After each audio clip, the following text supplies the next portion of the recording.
I am in the perpetual pursuit of the perfect wardrobe. I spend hours, yes hours a week, sometimes hours in a day, scouring Pinterest for outfit and wardrobe sewing inspiration. And while I know what I like and have a closet full of clothes with more in storage in our basement that I have carefully sourced and taken the time to make for myself, most days I feel like I just don't have anything cute to wear.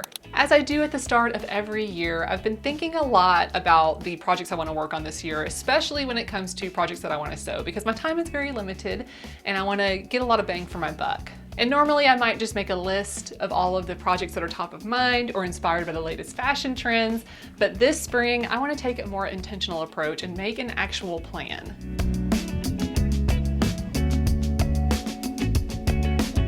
So I'm doing a deep dive into wardrobe planning with the Design Your Wardrobe course from Seamwork. There is a live session of the course starting on February 3rd where you can work alongside others and get weekly prompts from the Seamwork team. But if you prefer to work at your own pace, then you can also do a self-guided approach to this course, which is what I'm going to be doing. And if you're not familiar, Seamwork is a sewing pattern company that focuses on stylish, modern, and sustainable designs for the home sewists.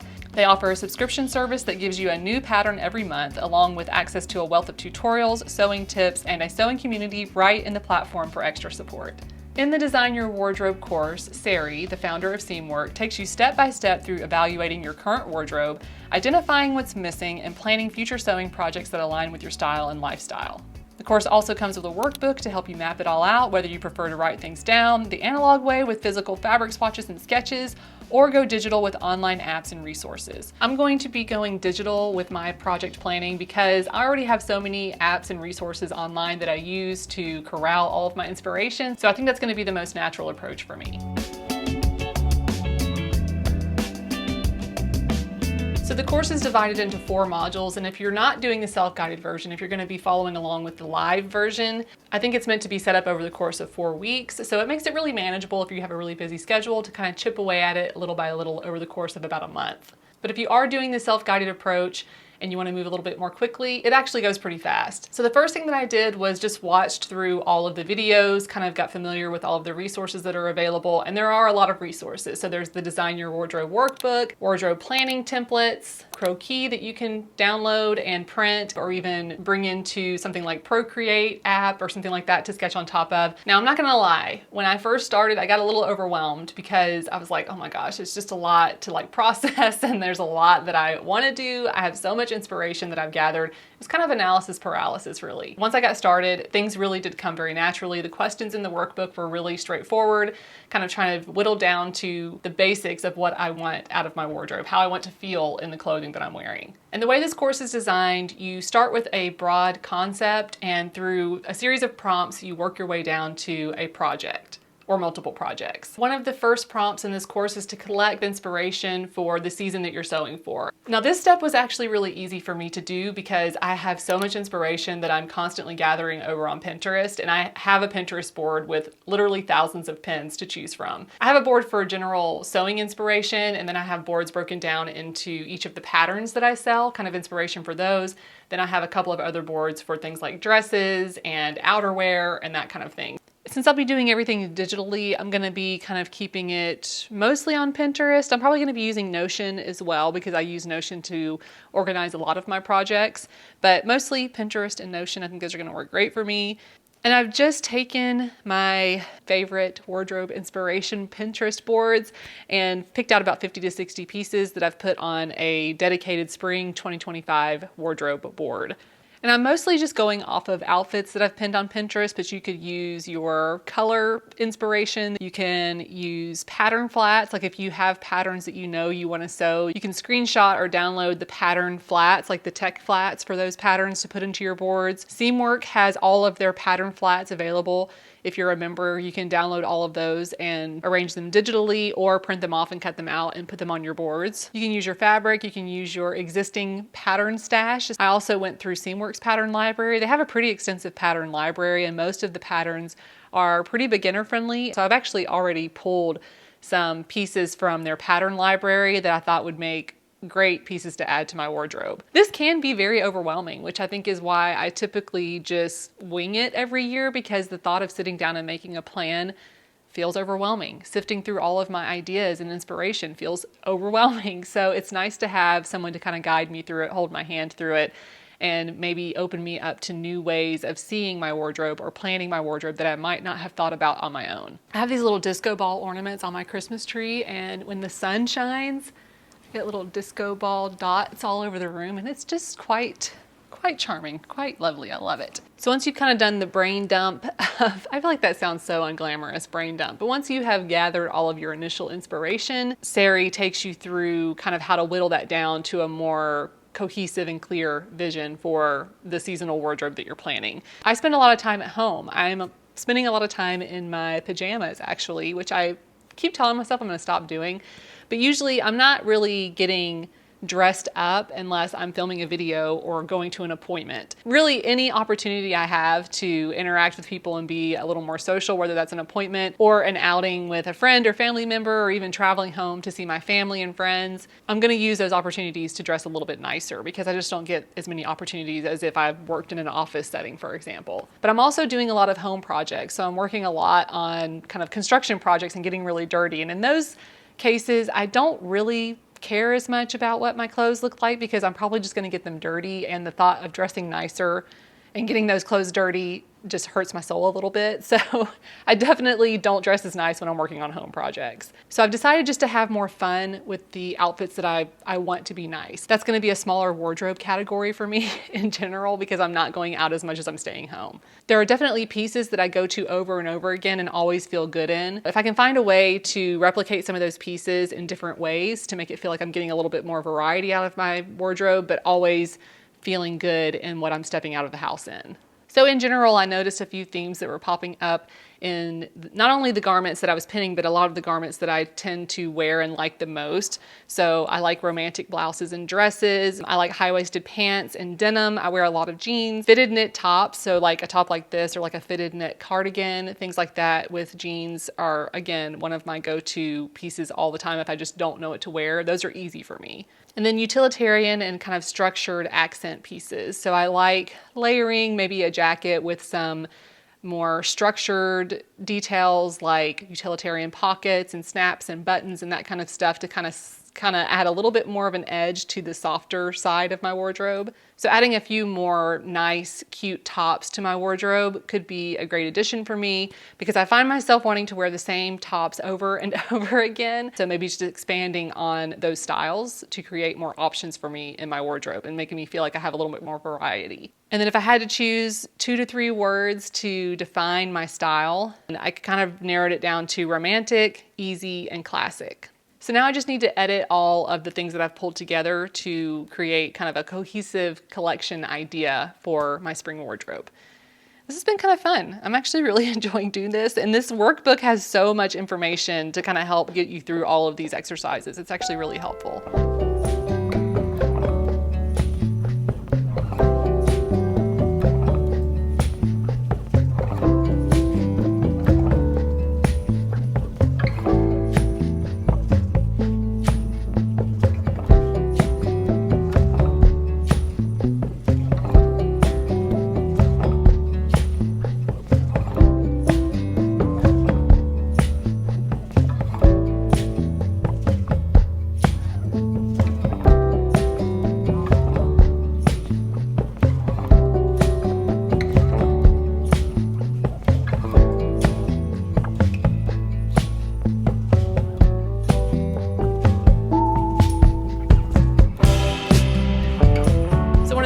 Lessons in the color module is to shop your stash, and I love that because we're not starting from zero here. We're kind of starting where we already are with what we already know that we like and going from there. So I definitely have some fabrics in my stash that I'm excited to make some things out of. Some of them are kind of like fabrics that I'm afraid to cut into because I like them so much, but I'm going to try to get over that because what I end up doing is buying more fabric. I'm constantly looking at fabric, but I find that I'm more at peace with my sewing projects when I have a smaller stash to work through. I also think it's important to note that I kind of have a little bit of a color palette already happening here with my wardrobe. Definitely for the fall and colder months, I have a lot more dark black, navy, kind of darker jewel tones. I have some moody florals, but in general, I'm not doing a lot of prints. And when I do prints, they're usually smaller ditzy florals that are a little bit less bold prints, I guess. And then for the warmer months, like this late spring and the summer and early fall, I'm definitely going more for neutrals. So I have a lot of lighter neutral colors, a lot of linen, and just mostly muted colors with a few little pops. Actually, this shirt, I don't ever wear this shirt, even though I really like it. And I like red, but I hardly ever wear red. So I just want to pull some fabrics that I've actually been thinking of using for this upcoming season. Some of these I actually even forgot that I had. And while I know it's spring, and spring is generally thought of as kind of like brighter, lighter colors, it's still kind of cold here in Michigan, and I still find myself wanting to dress in kind of darker tones when the weather is cold. So I'm not gonna fight that. I'm gonna go with it. I'm gonna go with my gut on this and pick fabrics that I actually think I wanna wear. And a lot of these I haven't even sewn anything out of, and I've had them for years. So this will be a good exercise for me.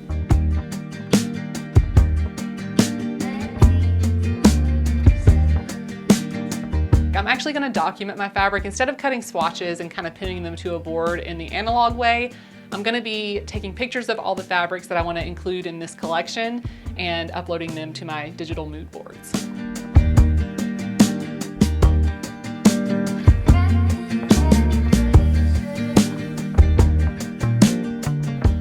Sometimes it helps to get, like, it's really sunny actually. Rarely it's sunny in my sewing room, but it is actually kind of sunny in here today. So in some of these cases, I'm gonna take pictures kind of the edge because the sun's kind of blowing out the color. So if it's next to something else, it kind of color corrects a little bit. I love this fabric so much, but it's like one of those things that I know I'd probably never wear. I'm gonna take a picture of it anyway, because maybe I can figure out a way to fit it in.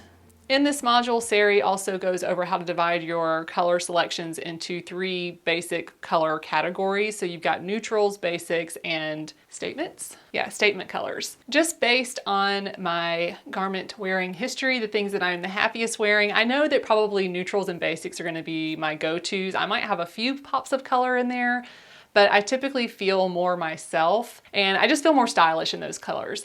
And whenever I wear something that's a little bit too bold, I feel like it's just not me. So I know this about myself. I'm gonna try to kind of stick more to neutrals and basics, and you know, I might have a few pops in there. So based on the work that I did in the earlier modules of this course, I kind of have a better idea, a better sense of the types of clothes that I want to bring into this collection. A lot of the visual elements that I saw in the garments that I was pinning and gathering as inspiration were minimal patterns, so no big bold patterns. That's just not me.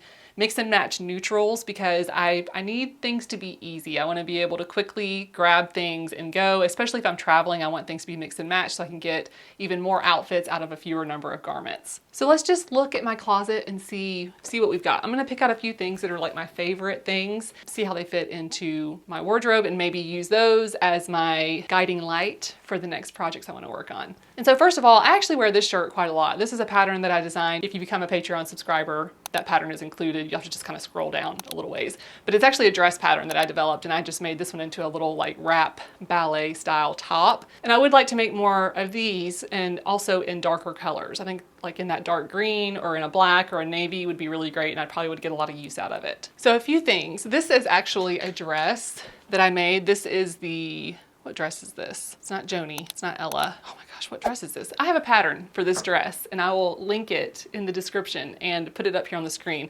I have worn this dress so much, I wear it constantly. It's just a really easy dress. It's really easy to layer, and this fabric is also really great because I feel like it's versatile. It can go kind of spring summer because it's a strappy little dress, but I can also layer it with a jacket and boots in the cooler months, and it works really great as that as well. I also recently thrifted this Moto jacket, and I love it. I got it on Poshmark. I've been getting on Poshmark a lot lately because I haven't been able to sew as much because we've been working on our house. So I've purchased a few things from Poshmark recently, but this is one of my favorite purchases, and it's great for layering.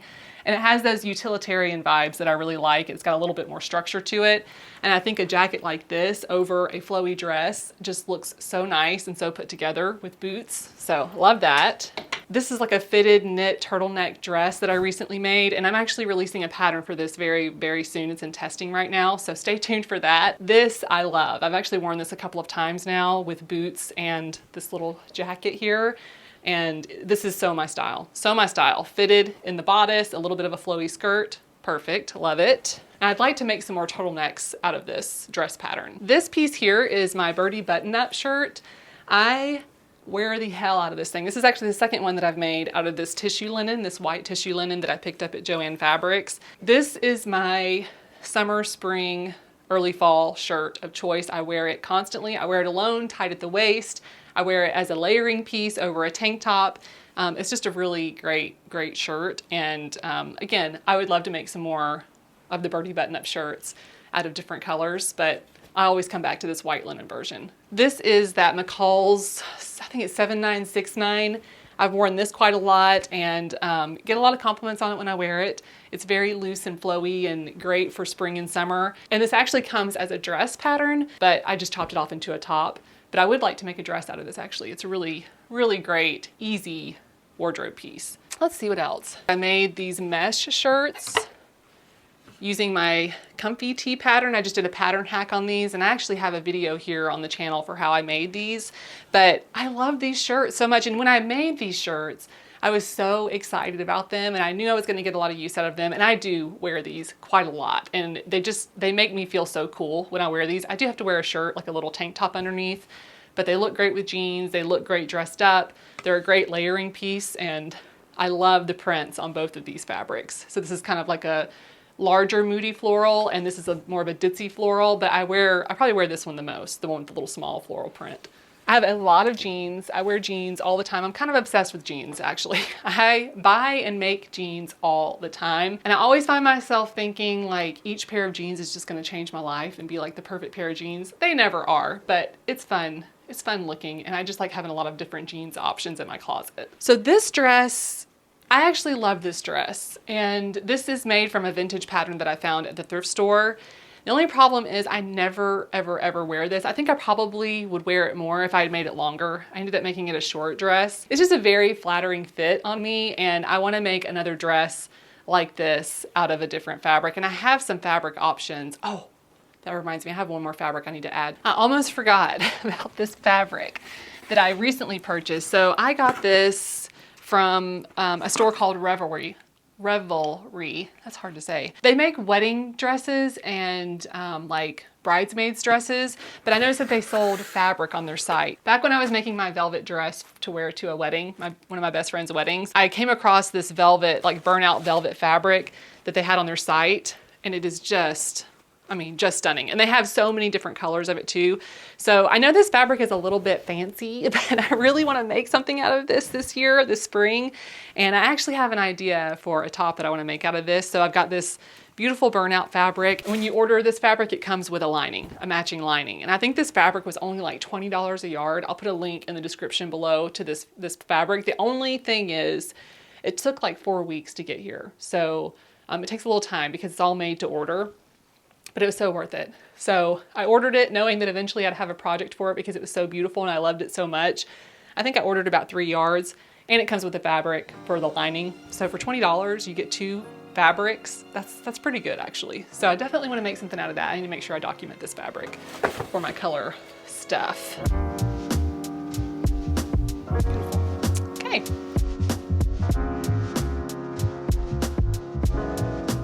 So now we are actually to the most fun part, planning the outfits, planning out our projects. In addition to the Design Your Wardrobe workbook, there's also a wardrobe planner that is included with the course. And this is how you can start to create little mini mood boards for each of the projects that you want to create. So in general, I feel like I'm pretty good on bottoms, like pants, because I'm mostly wearing jeans, and I have a few kind of dressier style pants that I think will get me through the season. So I'm going to be focusing mostly on tops and dresses. I also have a lot of outerwear because outerwear is actually one of my favorite things to make, and I've made several jackets for myself. And that's just a big project that I don't have time for right now, so I'm not planning to make any more big outerwear projects. I'm just going to be sticking mostly to easy, quick sews that have a big impact. I already have an idea for what I want to make for my first project. It's one of the patterns from the Seamwork library, and I've actually had my eye on this pattern for a long time, actually, even before we got together to do this collaboration. In my account, I have saved some sewing patterns from their library. The shirt that I want to make is the Romie top. Now this top is adorable. It's got a cute little Peter Pan collar. It's got a partially open split front at the neckline with some really cute little ties. It's got a little bit of a poofy sleeve on it. And I'm gonna have to make a muslin of this first. So I might make this out of my like tissue linen fabric that I have, because I have a lot of that. Whenever I buy it, I just buy a bunch of yards because I use it so much. So I may make a muslin out of that tissue linen fabric, and then maybe I'll use that fancy kind of like burnout velvet to make like a fancier version. I think this would be a really great addition to my wardrobe. And they have it styled with jeans, which is how I plan to wear it. So that's perfect. So yeah, I think I'm gonna make this Romie top.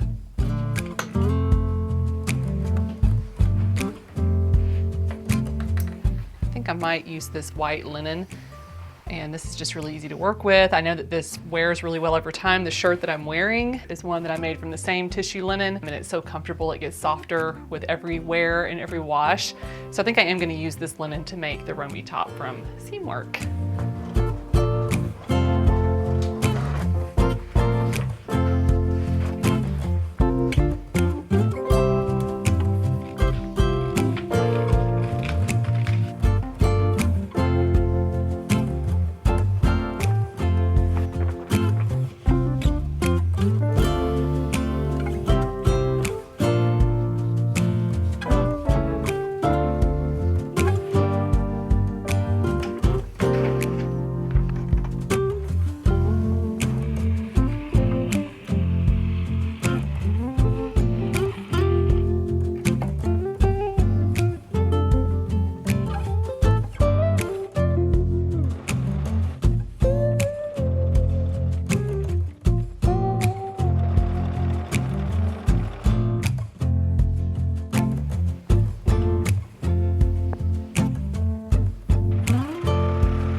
Just realized I'm supposed to cut this down the center front because there is a seam down the center front. So I'm gonna do that. I'll probably just fold it in half and sew that and then cut it open and finish it.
This little blouse turned out so stinking cute. I love it. I already have another one cut out in the fancy fabric, the burnout velvet fabric that I love. And the only things I'm gonna change for the second version is I'm probably gonna make it just a little bit longer because I feel like it's trying to come out in the back when I have it tucked in, and I would probably want to wear this tucked in pretty much all the time when I'm wearing it. But I love the little collar detail. I love the little ties. My little ties are a little stiff because like this linen is pretty fresh. I mean, I have washed it, but this will get a lot softer over time because linen does that. It just kind of gets softer and nicer with age. The other thing I might change is the way that this opening in the front is finished.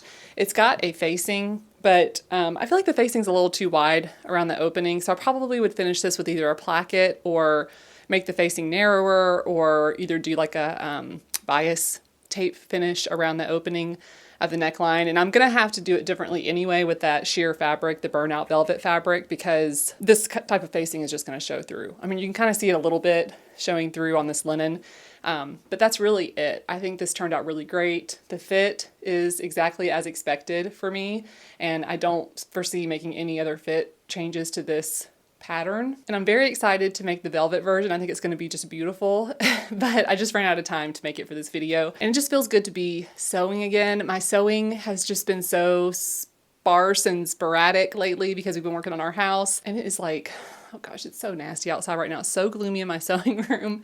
The nice thing about doing an exercise like this is that I realize I actually have a lot of pieces that will work with the style that I'm aspiring to.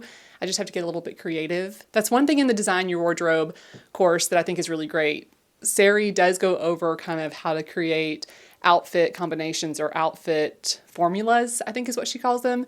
And that is such a smart idea because I realize I actually have a few outfit formulas in my wardrobe currently that I return to over and over again that I always feel good in. It was really good for me to work through all of those exercises and see how much potential I actually already have in my closet. I want to give a big thank you again to Seamwork for sponsoring today's video. I really enjoyed working through this project. Hope you guys enjoyed this video, and I will see you in the next one. Okay, bye!